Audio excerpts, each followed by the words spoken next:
Hola,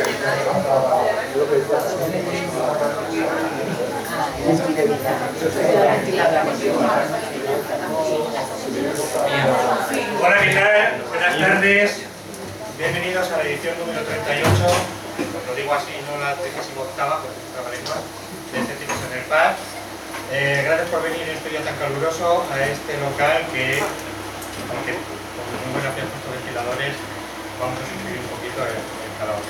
El tema que nos ocupa hoy, pues de momento ya tiene un planteamiento interesante. El hombre de los caramelos, lo que dice en la escuela. ¿Cuántas veces nos han dicho que en la puerta del colegio graban caramelos con droga y otras leyendas urbanas? Bueno, pues también hay una serie de leyendas urbanas que están relacionadas con la educación. Estaba hablando con el ponente, porque sí que es cierto que la educación tradicional tiene unas carencias que son mejorables y que es cierto que la educación trabaja con personas y no hay recetas que sean infalibles, pues sí que es cierto que se puede mejorar.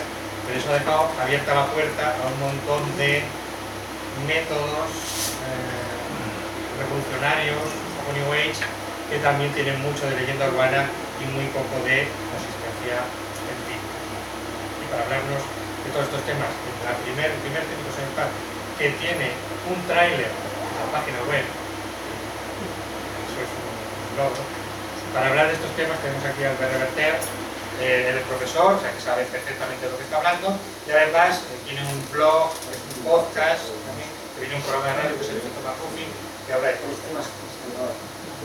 Ciencias, educación, más, y un aplauso para Albert.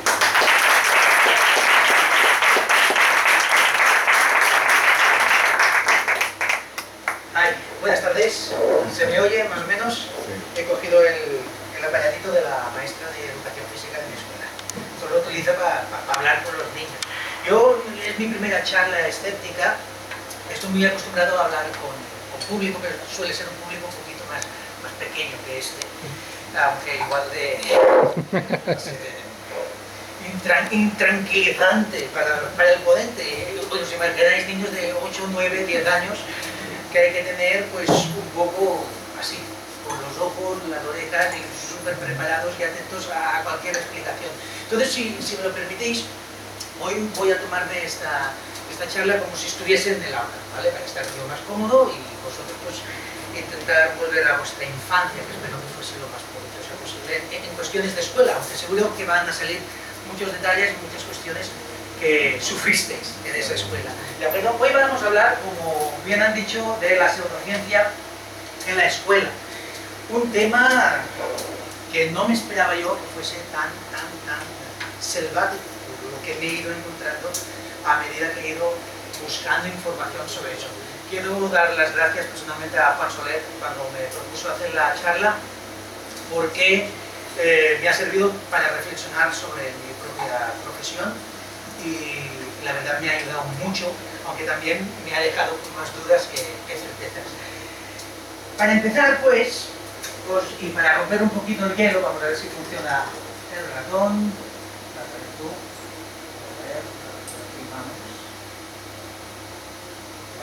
Vamos a sufrir un poquito. Necesito vuestra colaboración solo empezar. Así rompemos el hielo, vamos poniéndonos en situación de aula, una aula innovadora, una aula creativa. Así que, por favor, si no es mucho pedir, levantaros de vuestras sillas. Vamos a realizar unos ejercicios muy sencillos. Sí, levantaros. Va a ser muy sencillo. Lo que os voy a pedir, participad, por favor. Vale, me quedo aquí haciendo el ganso. El primer ejercicio es muy sencillo. Al final, bueno, a media charla daré las explicaciones pertinentes de por qué estamos haciendo esto. ¿De acuerdo? No es ninguna tomadura de pelo, quizás sí, lo iremos viendo. En todo caso, cogeros las orejas por la parte de arriba, ¿de acuerdo? Y realizad un pequeño movimiento de pliegue de vuestras orejas hacia abajo, ¿vale? Y enrollándolas, ¿vale? Si fuese un canalón, ¿vale? Bien. Y las volvéis a poner en su sitio. Fantástico. Volved a repetir, por favor. No sintáis ridículos. El que sale en el vídeo de cara soy yo. Seguimos, ¿vale? Volvemos a ponerlas en su sitio. ¿Sí? Y una tercera vez, ya por decir. ¿Sabes? Venga, la tontería. ¿Está bien? No os sentéis, porque os he hecho levantar sobre todo para que me tapéis, pero ya he visto que has cogido la cámara de mano. Bueno, hay otro ejercicio, vamos a poner los deditos en forma de C y nos los ponemos aquí, debajo del cuello, sobre la parte de la clavícula, ¿vale?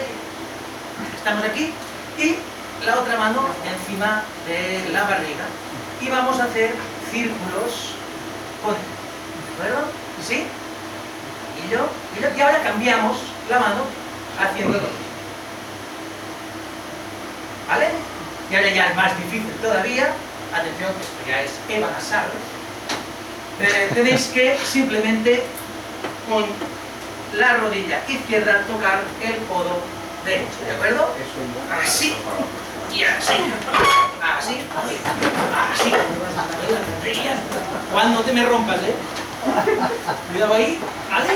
Esto es charla y ejercicio a la vez. Bueno, pues en pleno julio tener que hacer esto, ¿verdad? Podéis sentaros, muchas gracias, habéis sido muy amables, ya estamos sudando. Feliz de vida. Todos prometo que todo quedará debidamente explicado en su base. Pero ahora, dejadme, como os he dicho, situarnos en el aula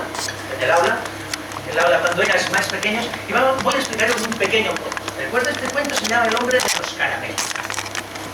Y dice así, Juan, me parece que me va a ir bien que me vayas pasando tú las diapositivas en este caso, ¿vale? Porque va un poquito más simple. Yo lo voy a ir leyendo, vais mirando el dibujo, y el cuento dice así. Érase que era, una vez, un pueblo tranquilo con sus tiendas y su gente, sus días y sus noches. En las mismas afueras del pueblo, el ayuntamiento hacía muchos años había construido un gran edificio que albergaba orgulloso la escuela municipal, donde generaciones y generaciones de los habitantes de aquel lugar habían ido a formarse. Hasta ese pueblecito llegó un día un hombre de aspecto elegante, vestido de negro y gafas oscuras, que se puso a deambular por los exteriores de esa misma escuela. ¿Qué quería? Era un misterio. Pero la gente de aquel buen lugar no tuvo problemas con su presencia, pues les parecía un personaje peculiar, pero en absoluto peligroso, pues toda su ocupación era ir paseándose arriba y abajo con su elegante traje negro por las calles estrechas de aquel pueblo. Lo que nadie sospechaba es que se trataba del hombre de los caramelos, un hombre terrible que se dedicaba a regalar dulces y chucherías a aquel que las quisiera. Por supuesto, sus víctimas propicias eran los niños, pues ya se sabe que la afición de estos por todo lo dulce y sus derivados. Así fue como el hombre de los caramelos dejó de pasear y se estableció en las afueras del colegio municipal tratando de colocar su mercancía a los más incautos. ¿Qué cosas? Los niños y niñas, acostumbrados a las advertencias que sus mayores les habían estado haciendo desde bien pequeños, de no fiarse de los desconocidos y no aceptar los regalos que estos pudiesen darles, se asustaban al ver al hombre de los caramelos y no aceptaban para nada sus chuches. El terco hombre insistía, pero los niños y niñas del pueblo, aunque menores, tenían un agudizado sexto sentido para prevenir el peligro y desconfiaban de las promesas que éste les hacía. Así que, en vez de aceptar sus caramelos, huían tan rápido como podían y nunca se quedaban a escuchar los desvaríos de aquel tétrico personaje. El hombre de los caramelos, que nunca se daba por vencido, pensó que podía hacer para conseguir sus objetivos, fueran cuales fueran estos. Fue así como se puso a pensar. Y pensó, ¿dónde podría encontrar más niños a los que engatusar con sus dulces? Ya llevaba tiempo fuera de aquella escuela y a pesar de la cantidad de pequeños que por allí desfilaban, no siempre podía contactar con todos. Así que decidió arriesgarse e ir a por ellos directamente. El hombre de los caramelos se introdujo dentro del colegio del pueblo a la espera de poder encontrar más niños a los que engañar. Pero ¿cuál fue su sorpresa cuando vio lo que vio dentro de aquel edificio? Junto a los niños y niñas del pueblo, convivían dentro de la escuela con ellos unos adultos llamados maestros. Por sus caras de cansancio, el hombre de los caramelos vislumbró unas posibilidades enormes de hacer negocio. Fue así que, lavando y planchando su mejor traje negro, se dirigió a ellos para ofrecer sus caramelos. ¿Cuál no fue su sorpresa cuando advirtió que los rostros de aquellos maestros y maestras, buena gente sin duda, iban cambiando su semblante serio y cansado por uno de auténtica alegría al oír las palabras del hombre de los caramelos? El tedio que les acompañaba durante hacía tiempo desapareció momentáneamente. El azúcar de los caramelos y las chuches les devolvió la sonrisa, y desde entonces muchos de ellos no hicieron otra cosa que comer y comer caramelos, y de paso, hacérselo comer a sus alumnos. El hombre de los caramelos rió triunfante por su éxito sin precedentes. La dieta en aquel pueblo pasó a basarse en caramelos, regaliz, gominolas y todo aquello que tuviese azúcar, y el hombre de los caramelos prosperó como nunca. El cuento no ha acabado, porque en muchas ocasiones los cuentos, sobre todo si son chinos, son el pan de cada día para muchos hombres de los caramelos, y mientras tú buscas la moraleja de este cuento, ellos siguen llenando el mundo de azúcar, caries, dolores de estómago y diabetes. Así que, colorín colorado, este cuento no ha acabado. Y de eso trata un poco.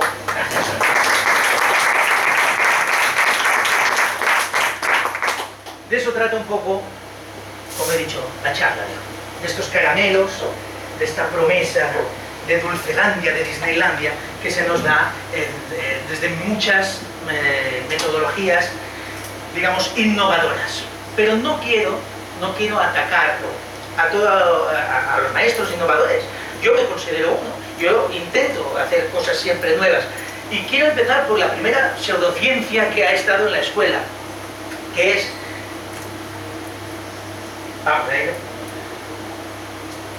la del cambio que se ha producido a lo largo de los años. Este chiste me imagino que lo habéis visto muchas veces ya en internet, es un clásico, ¿no?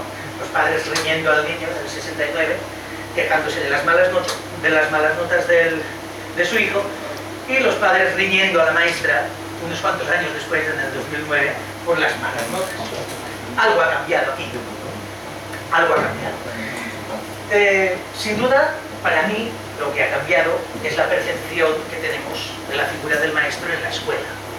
Todo esto lo ha llevado a cabo, sobre todo, una ley, que fue la LOCSE, y que puso al alumno en el centro de todo y delegó al maestro en una posición, digamos, de simple guía de todo el camino de aprendizaje de ese niño.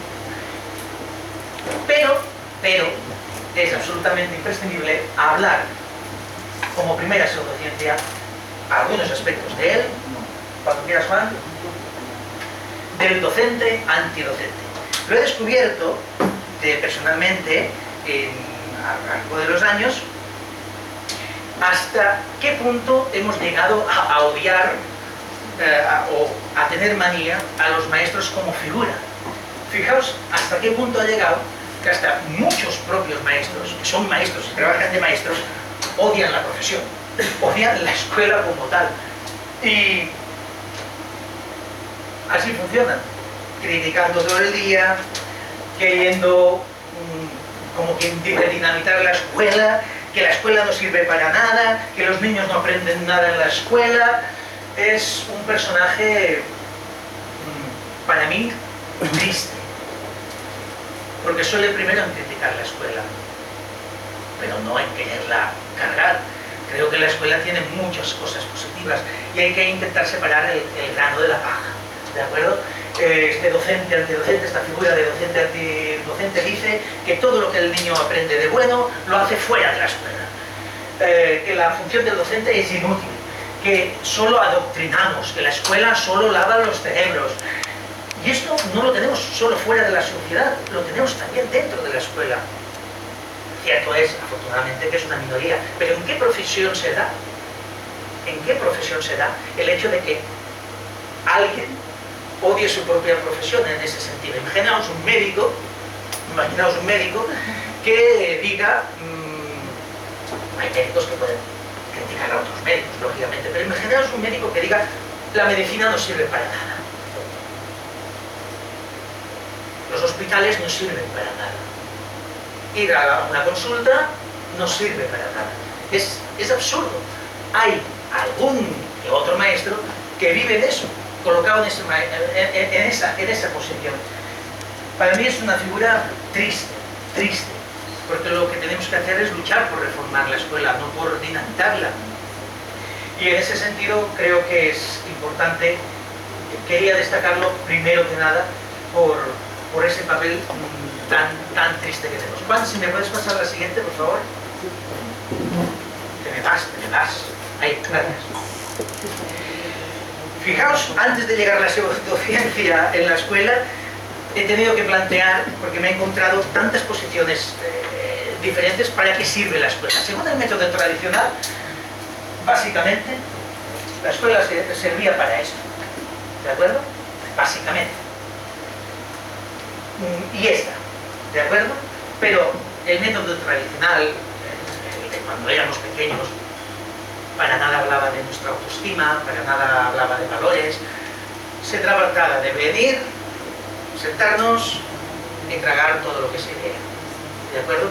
Yo he intentado hacer un poco un resumen de las dos visiones, tanto la tradicional como la actual, intentando coger lo que sí creo que tendría que trabajar la escuela. Por supuesto, tiene que haber una transmisión de cultura y de saberes acumulados a lo largo de los siglos. Por supuesto, tiene que haber un conocimiento del entorno, pero afortunadamente hemos llegado a un punto donde entendemos que el niño no solo puede ser un cubo donde meter y meter y meter, sino que hay que respetarle, hay que darle autonomía, hay que hacer que el niño conserve su autoestima y que no se le etiquete como se hacía con el método tradicional.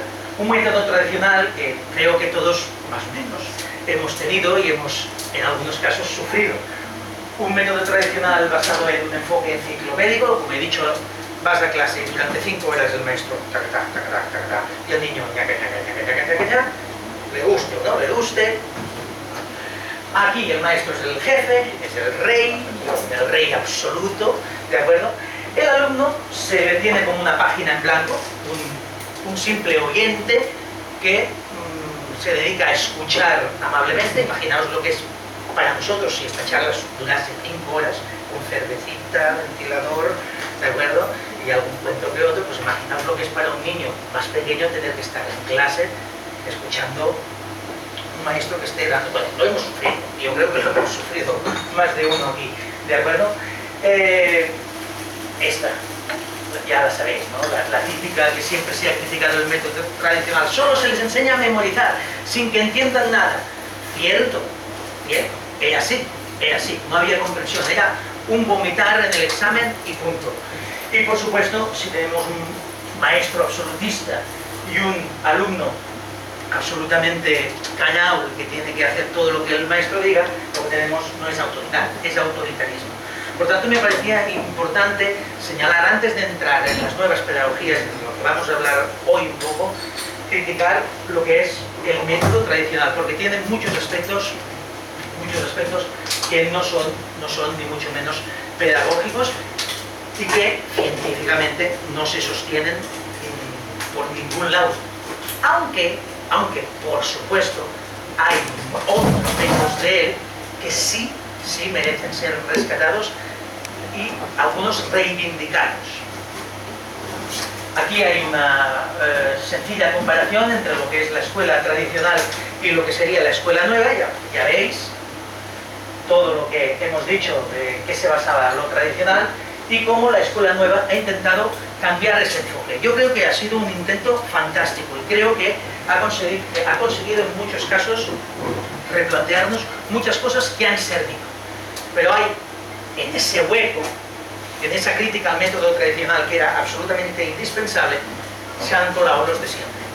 Se han colado los que ofrecen esos caramelos y muy poca evidencia. Y lo que te encuentras básicamente es una lucha enconada entre un frente y el otro, entre los tradicionalistas que no quieren saber nada de innovaciones y los innovadores que algunas veces caen en el error de cambiar por cambiar y no ver que hay cosas del método tradicional que sí funcionan. Por tanto, yo propongo una tercera vía, que es la vía de la enseñanza basada en evidencias comprobadas. Hay estudios, aquí en España no, nos han tenido que hacer los de siempre, pues, ingleses, australianos, americanos, y en eso están. Pero eso formaría parte de otra charla, porque si no se nos alargaría demasiado.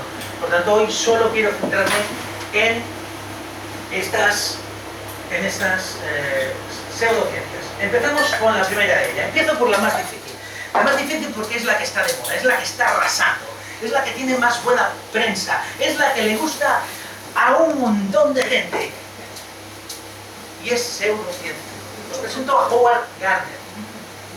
No sé si lo conocéis. Es Premio Príncipe de Asturias en Ciencias Sociales de 2011. En 1983, el señor Gardner escribió el libro Frames of Mind, la teoría de las inteligencias múltiples. No sé cuánta gente ha oído hablar de esta teoría. Bueno, unos cuantos. Realmente es muy atractiva, es muy guay, muy chuli, pero es pseudociencia. Y hay que decirlo claro y alto. En el último medio año he visto, no creo en las conspiraciones, ni mucho menos, pero sí que he visto en estos últimos 6 meses una serie de artículos en diferentes periódicos de prensa escrita, ¿vale?, donde se hacía un public reportaje, porque no se puede hablar de artículo, hay que hablar de public reportaje, de algunas escuelas, vamos a dejarlo en plural, que están triunfando y arrasando con este método. A mí me encanta la capacidad que tienen algunas escuelas, por supuesto no estoy hablando de públicas, para la propaganda y para hacer la publicidad que crean conveniente. Pero realmente hoy he venido a dejar claro que esto es pseudociencia. ¿Y por qué lo es? Pues básicamente por varios motivos. El primero, el señor Howard Gardner se saca las inteligencias de donde qué. ¿Queréis saber cuántas inteligencias tenéis? Adelante, Juan. En 1983 Howard Gardner habló de 7 inteligencias. A día de hoy ya va por la octava, lo cual no ha subido mucho, ¿de acuerdo? Él repudiaba la idea de que hubiese una inteligencia en nosotros. Es decir, odiaba el hecho de comparar las inteligencias en la gente, de decir que alguien es más inteligente que el otro. No soportaba el hecho de etiquetar a la gente por ser más inteligente o menos, lo cual a mí me parece muy bien. Me parece muy bien que no se etiquete a nadie por ser más inteligente o no. Pero claro, una cosa es lo que quieres que sea y la otra es lo que acaba siendo. Él habló de, como he dicho, vamos a dejarlo en las 8, ¿de acuerdo? Aunque en principio solo hablaba de 7, de inteligencia musical, de corporal kinestética, de interpersonal, de la lingüístico-verbal, de la lógico-matemática, de la naturalista, de la interpersonal y de la visual-espacial. Más o menos os podéis ir haciendo una idea de cómo funciona cada uno. Él venía a decir que los niños que fracasan en la escuela, lo hacían porque en la escuela solo trabajábamos con estas dos, la lingüístico-verbal y la lógico-matemática, pero que resultaba que había niños que no es que no fuesen inteligentes o no lo fuesen tanto, sino que a lo mejor eran niños musicales, corporales, kinestéticos o intrapersonales, y que había que llegar a ellos mediante esas inteligencias. Por lo tanto, la escuela tenía que trabajar con todas esas inteligencias para intentar llegar a todos los niños posibles. Por tanto, 2 ideas básicas. Una, no hay que comparar las inteligencias, no son comparables. La otra, que la escuela solo se había fijado en ellos. Este Frames of Mind, de 1983, no tuvo ningún éxito, porque él no hizo una teoría de la educación. Él quiso hacer una teoría sobre la mente, sobre la inteligencia. No presentó estudio alguno. De hecho, hoy, 11 de julio de 2015, seguimos esperando. El primer estudio que se realiza con toda la intención de intentar falsear, falsar lo que el señor Gardner dice, es de 2006, 23 años después. Pero claro, la idea esta de que no somos, nadie es más inteligente que nadie, todos somos igual, más o menos, ¿verdad? Tú destacas en una cosa y yo destaco en otra. Eso concordaba perfectamente en una época, la de los 90, donde triunfaron cositas como esta. Las conocéis, ¿no? Oiga, ponga usted Mozart, ponga Beethoven a sus niños, póngales vídeos de estos que vamos a hacer a tutiplén, y su niño va a desarrollar una inteligencia, bueno, que ni Einstein, de hecho, así se llamaba el pueblo. No tiene nada que ver con las inteligencias múltiples, pero sí tiene que ver con el momento en que el término de inteligencias múltiples se coló en la educación. Porque a nivel científico, de psicología y de neurociencia, las inteligencias múltiples no tienen, como quien dice, seguidores. ¿De acuerdo? Es decir, no hay quien las avale.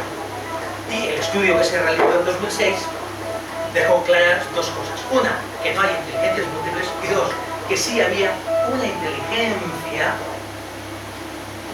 ahí subyacente a una serie de habilidades y talentos, porque a fin de cuentas de eso es de lo que hablamos, de habilidades y talentos cuando hablamos de inteligencias múltiples.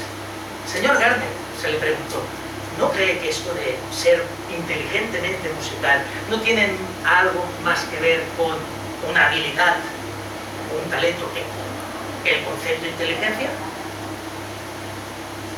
Sí, dijo. Vale, no tengo ningún problema en llamar talentos o habilidades a las inteligencias múltiples que yo he dado, siempre que la lógico-matemática y la lingüístico-verbal también sea considerada una habilidad o un talento. Oiga, esto no es serio. Usted le ha puesto un nombre a una cosa, está dispuesto a cambiarla siempre que cambien la otra. Él mismo ha dicho que no era una teoría de la educación, quien en su momento dijo que ni tan solo creyó que fuese aplicando en educación, hasta que obviamente solo desde la educación se aplicó esta teoría. ¿De acuerdo? Sigamos, Juan, porque ahora os propongo un juego. Mirad estas dos fotos, creo que son dos personajes suficientemente conocidos, ¿verdad? Y mirad, los he buscado con la lengua fuera, que está gracioso. Lo digo porque la primera es un clásico, la segunda, mira, la encontré. La pregunta es muy sencilla, vamos a hacer una encuesta rápida. ¿Quién creéis que es más inteligente? ¿Einstein o Lionel Messi? ¿Quién opine que es Einstein? Por favor, que levante su brazo sin pudor. ¿Quién opine que es más inteligente Messi? Que levante su brazo sin pudor. ¿Sí? ¿No? Adelante. Sí, bien. Messi es más inteligente que Einstein. Bien. ¿Quién opine que los dos son igual de inteligentes? ¿De acuerdo? Muy bien. La democracia hablando. Demos la respuesta. Según las inteligencias múltiples, lo hemos adivinado. Facultad para adivinar el futuro. La mayoría, la respuesta mayoritaria es Einstein. Si este fue tu caso, lamento decepcionarte, porque no es correcta. Ambos son inteligentes. Poseen simplemente un tipo diferente de inteligencia. Messi es un as con el balón y Einstein pues era un as con la lógico-matemática, por ejemplo, podríamos poner. Claro, el problema es que yo tengo un problema con eso. Pongamos un niño de 9 años, ¿de acuerdo? En la escuela o en la sociedad. Y pongamos otro a su lado también de 9 años, en la escuela o en la sociedad. Uno sabe leer y escribir perfectamente, pero tiene un ritmo para la música horroroso. El otro, a su lado, es el rey del pop. Tiene mucho ritmo, mucho feeling, pero no sabe leer ni escribir. ¿Realmente consideramos que son iguales de inteligentes, es decir, que han explotado con toda su inteligencia tanto uno como el otro? ¿Consideramos discapacitado a un niño que no sepa seguir el ritmo de una canción? ¿Lo hacemos? Pregunto. No. Lo haremos de un niño que no sepa hablar bien, no sepa expresarse bien, es decir, que no supiese ni escribir ni construir bien. Veríamos que tiene algún tipo de problema grave, veríamos que ese niño tiene algún tipo de discapacidad o problema grave. ¿Lo haríamos? Pregunto. Es decir, intentar equiparar las dos inteligencias, aceptando que son inteligencias, lo cual no lo son, según la ciencia, según los estudios que se han realizado, es muy arriesgado.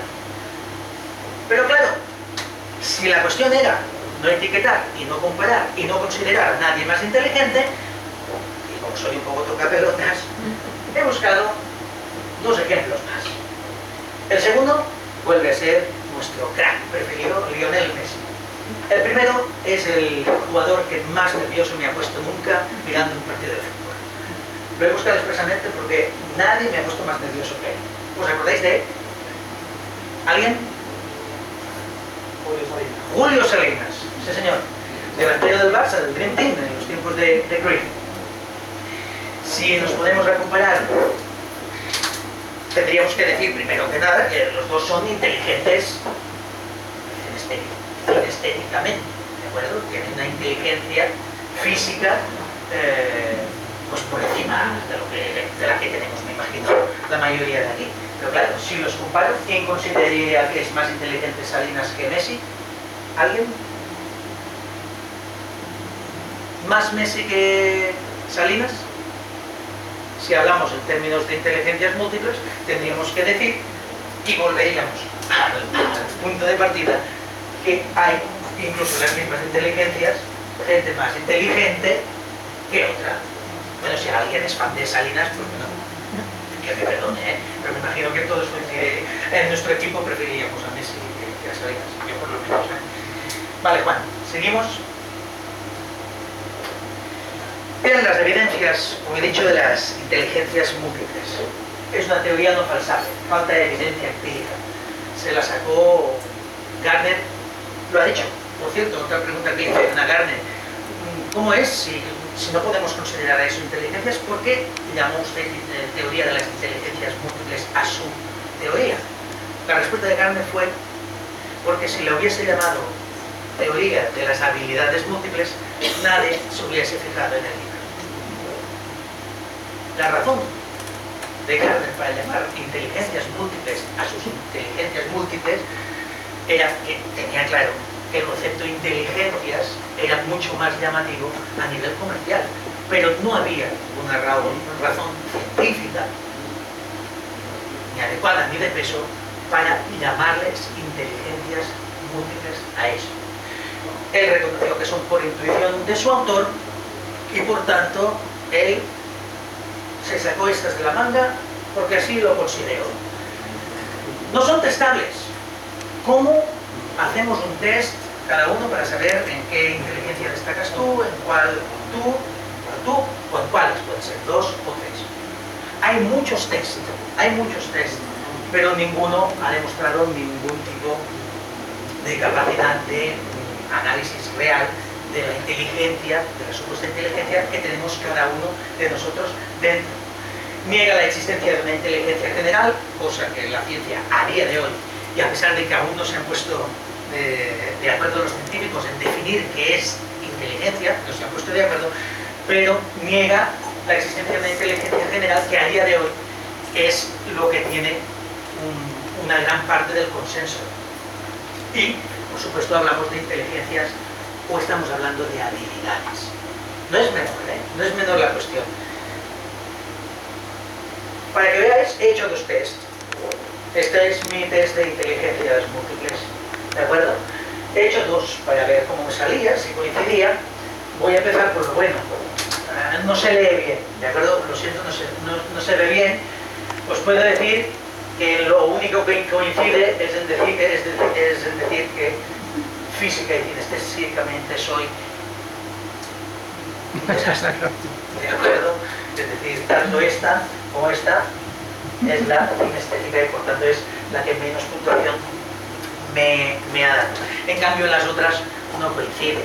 Mientras aquí la intrapersonal es la tercera más baja, aquí me ha salido que soy intrapersonalmente de una inteligencia, como veis, que casi sale de la tabla, ¿de acuerdo?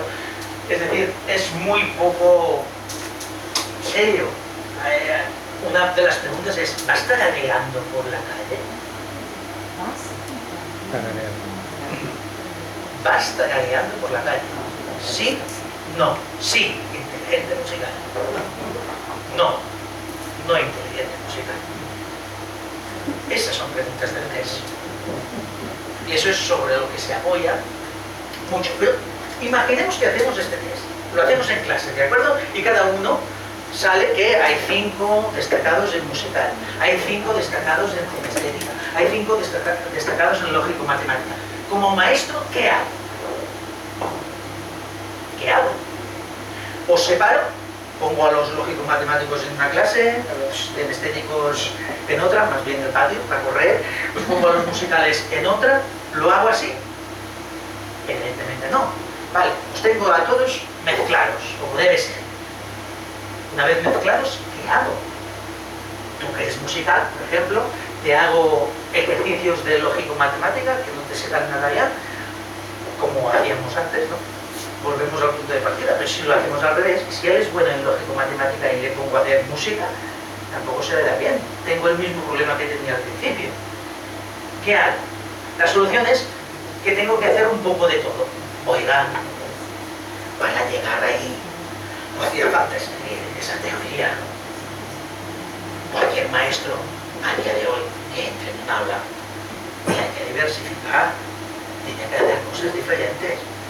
Estamos hablando, como os he dicho, de niños y niñas, en mi caso de primaria, en algunos casos de secundaria, mayores, pero hay que tenerlos ahí, contigo, atentos, ¿entendéis? Por tanto, hay que diversificar los materiales, hay que diversificar las agrupaciones, no todo puede ser trabajo individual, hay que hacerlo también colectivo, con parejas, hay que hacer mucho tipo de actividades, pero mira, estudiarme esto, es que entre ya, como quien dice, en el currículum de todo buen maestro, en el hacer de todo buen maestro.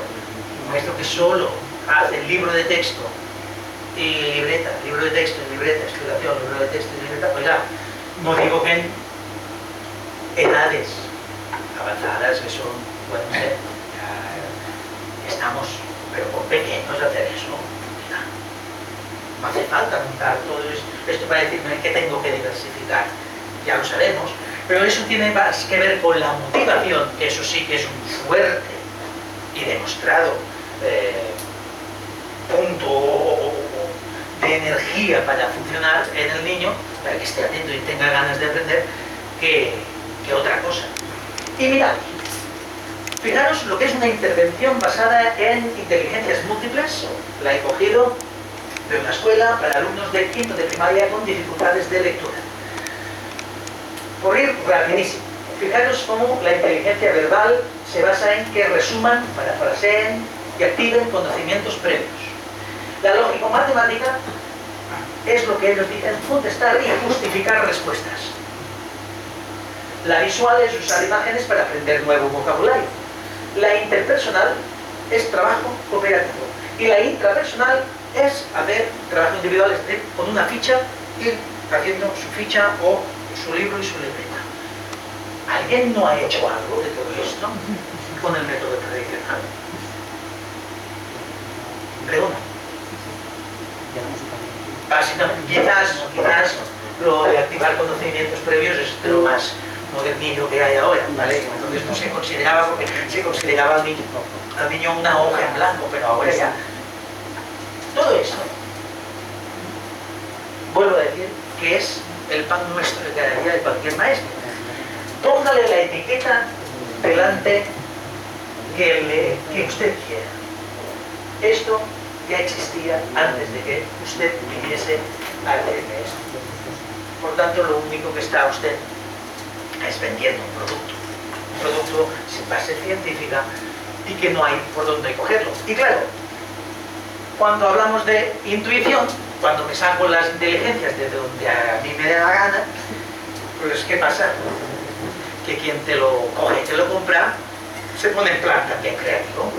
¿Qué otras inteligencias no defendidas por Gardner, pero sí defendidas por defensores de las inteligencias múltiples, nos podemos encontrar en una escuela? Pues mirad, tenéis la inteligencia emocional, que ese es un clásico, ya lo sabéis, que ha estado muy de moda también todo desde hace unos 15-20 años.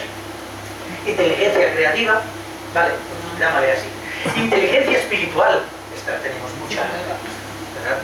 Nosotros, existencial o espiritual. Esta es una de las que Gardner estuvo a punto de meter en el 83 en su libro. Al final se lo repensó y no la puso. Bueno, alguien la puso por él, ¿de acuerdo? Hay quien habla de, como digo, existencial y la juntan con la espiritual o la separan total. Y la que mi preferida, inteligencia informática. Sí, señor.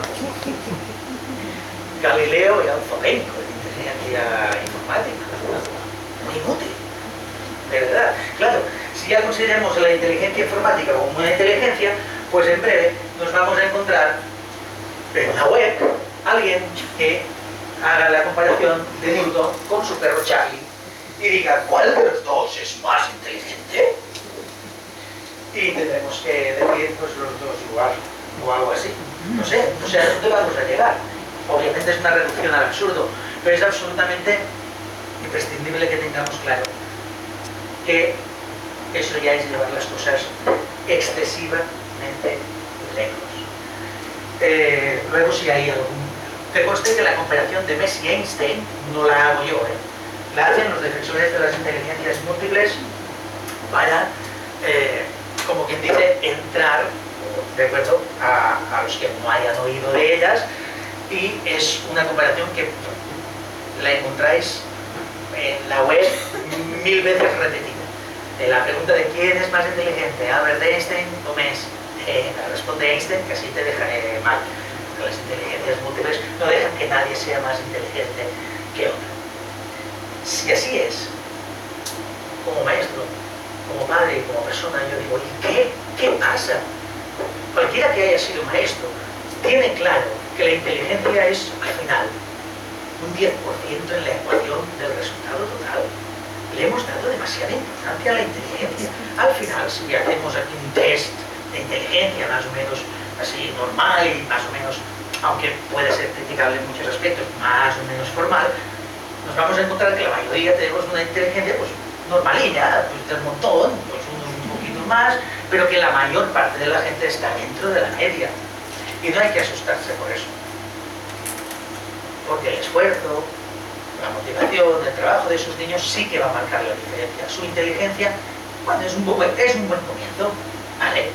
Pero imaginaros a Messi sin ir a entrenar. Recordad a Ronaldinho cuando no entrenaba, el último año del Barça.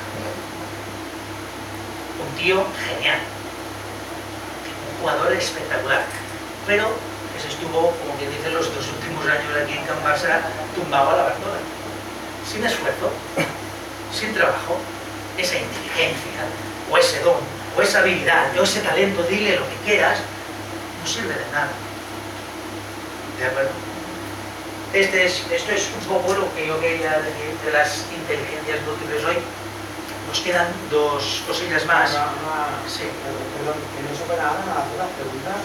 Hombre, al final, ¿no? No, es que al final vas a cambiar de tema. Pues, sí, voy a... pues, es lo que tenéis los escépticos, ¿no? Que lo soltáis y después no te vale. Es que yo explico, es verdad. No. ¿Sabes?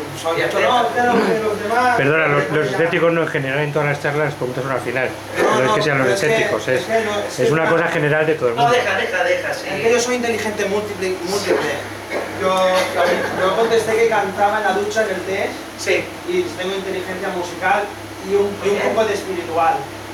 Porque hablo solo con la cara. Sí. Cara tienes de eso, ¿eh? Sí. Cara tienes de eso. Y es para demostrar que la inteligencia... Perdona, o sea, es para demostrar que la inteligencia musical funciona en la misma línea. Yo del do al do sostenido tengo un amplio abanico de notas musicales para... Del do al do sostenido no va mucho. Bueno, pero tú no eres inteligente musical, pero yo sí. Pero que tienes guitarra y... Sí, así como que no quiere... Y con una inteligencia así binaria, así un poco más informática, sí. ¿sabes? Porque yo también soy inteligente Sí, informático, yo veo mucho porno, tuve. Y podríamos cantar una canción, porque también sé que aquí muchas veces habéis hablado también de las vacunas, que no se tienen que vacunar. Yo mi inteligencia espiritual me ha dicho que no hay que vacunarse. No, tú tienes todo el paquete, ¿no? Yo soy paquete entero. Yo tengo inteligencia, bueno... Paquetín, sí. O sea, tú vas con todo el paquete. Sí. Es musical, es... Sí, paquete. Y que me gustaría cantar una canción para demostrar a la gente toda mi inteligencia musical y aparte pues ya, como creo que es la última vez, ¿no? Que aquí hacéis estas cosas, ¿no? Pues podéis hablar de cosas escépticas y... Creo que la última vez ya para... y que para demostrar a la gente que, bueno, primero comunicaros que las vacunas son malas, que las venas están para que te puedas sangre y no que les pongan una jeringuilla y cantarlo. Se me puede evitar una canción contra las vacunas. Sí. No sé, ¿qué os parece? Sí, bien. Sí, para romper el hielo. ¿Pensáis o qué? Yo lo que diga el ponente es el... Hombre, Yo he visto cámara que se ha enfadado un poco, ¿sabes? A ver si tiene inteligencia física fuerte. Sí, que tenga para hostia, que no... Vale. Yo creo que yo es es que- inteligencia audiovisual, ¿no? No, yo no, de inteligencia tengo poco, pero mala leche muchas veces. No sé, bueno, va, pues sube, ¿no? Sube un aplauso para el compañero. Tengo inteligencia, pero no tengo memoria. Lo disimulas muy bien, ¿eh? Y por eso me lo he escrito. Se llama No me pinches, no. Y es para la gente que no se vacuna o a los turistas que van al Raval. ¿Se me oye? Además, mi hermana sabe que yo padezco de la garganta. ¿Qué estilo hace? Es do, si, do y lo que te salga. Sí. Este va aquí Michael Knight. Va, Vamos a ello. No me pinches, ¿no? no me pinches, no. Espectacular.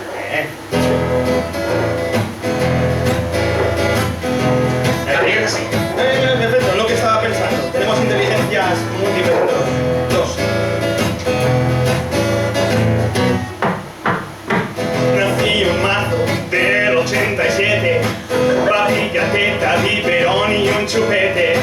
Estuve tan sano como se puede estar. Mis padres nunca me quisieron vacunar. Sigo ahora igual que el primer día, convaleciente solo por disentería. La varicela se me ha complicado un poco. No tengo miedo a ningún meningococo. No me pinches, no. No me pinches, no. No me pinches, no. Me dijo tu malo, no me pinches, no. Seguí creciendo fuerte como un roble, aunque mis cataratas me hacen que vea doble. Si un pinchazo sin medicina, Solo botiques naturales de resina. mi hembra avanza pero muy lentamente. El sarampión me ayuda a seguir caliente. La tosferina parece que va menos. Desde que tengo mi propio pulmón de acero. No me pinches, no. No me pinches, no. No me pinches, no. Médico malo, no me pinches, no. Aún no entiendo que siga mareado, si las vacunas siempre las he evitado. Pero es verdad lo que leo los emails, me siento enfermo por culpa de los chemtrails. Múltiples, viva la inteligencia, viva las penas libres. ¿Qué tal un rap ahora? Bueno, de ese blues y ese rap es inteligencia múltiple. Venga, pues vamos a ver. Venga, otra fábrica. El otro día viendo la caja tonta, como del cielo caía hablaba una monja. Me quedé absorto ante sus explicaciones, dejando claro el mal que hacen las vacunaciones. Hablo de Dios y del gobierno. Si te vacunas vas directo al infierno.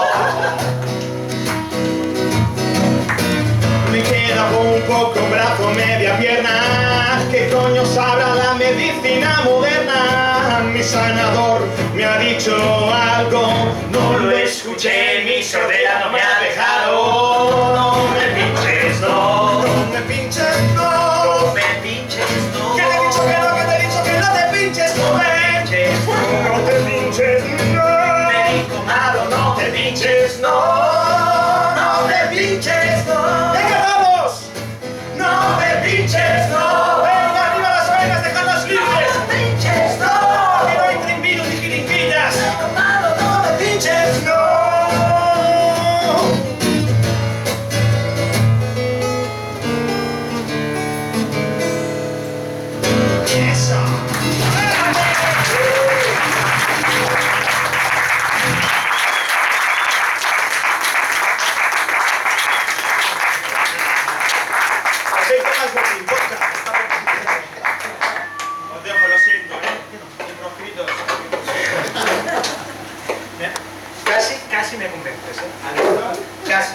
sin afinar, ¿eh? Y sin al final, que tiene más mérito esto. Juan. Segunda pseudociencia. Rapiditas. Vamos que quedan. La kinesiología educativa. Ya tengo un problema. Tiene K. Una de las cosas que tienen K, Reiki, chakras, muscular. Me da mal rollo. ¿De acuerdo? ¿Qué es la kinesiología educativa? Fijaros qué bonito curso. Un nuevo instrumento para la educación. Y aquí es donde os lo explico. Todo lo que hemos hecho al principio. Dad un aplauso a Jordi Galo, que este va.